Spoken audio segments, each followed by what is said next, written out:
اسلام کے پہلے کا عربیہ آج بھی بہت سے لوگوں کے لیے ایک پہیلی ہی ہے۔ آئیے اس پہیلی کو سلجھاتے ہیں۔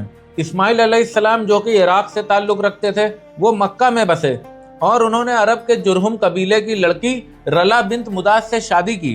اس طرح سے ان کی اولادیں عرب ہو گئیں۔ انہیں عدنانی عرب یا عرب المستعربہ کہتے ہیں، اور اسی نسب میں رسول اللہ صلی اللہ علیہ وسلم کی پیدائش ہوئی۔ یمن کے قحطانی عرب اوریجنل عرب مانے جاتے ہیں، جنہیں عرب العاربہ کہا جاتا ہے۔ رسول اللہ کے آنے سے پہلے عرب کے لوگ بتوں کی پوجا کرتے تھے۔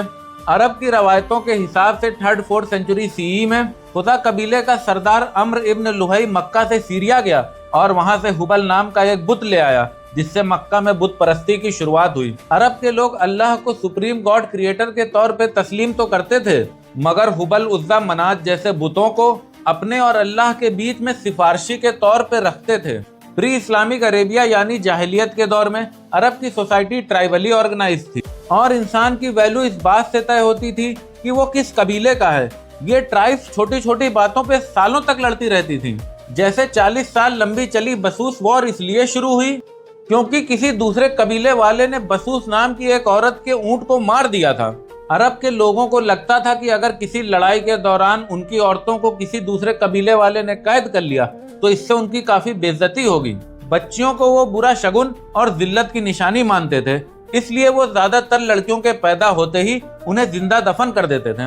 اس کے علاوہ غلاموں، اناتھوں اور ودواؤں کا کوئی ادھیکار نہیں ہوتا تھا، اور کسی طرح کے جسٹس سسٹم کا کوئی وجود نہیں تھا۔ بس طاقتور لوگوں اور مضبوط قبیلوں کا دبدبہ ہوا کرتا تھا۔ لوگ شراب جوا میں اپنی زندگی بسر کر دیتے تھے، مگر عرب کے لوگوں میں کچھ اچھائیاں بھی تھیں۔ ہاسپٹیلٹی اور میزبانی میں وہ بہت آگے تھے، وعدہ خلافی نہیں کرتے تھے، فریڈم لونگ، انڈیپینڈنٹ اور بہادر ہوتے تھے۔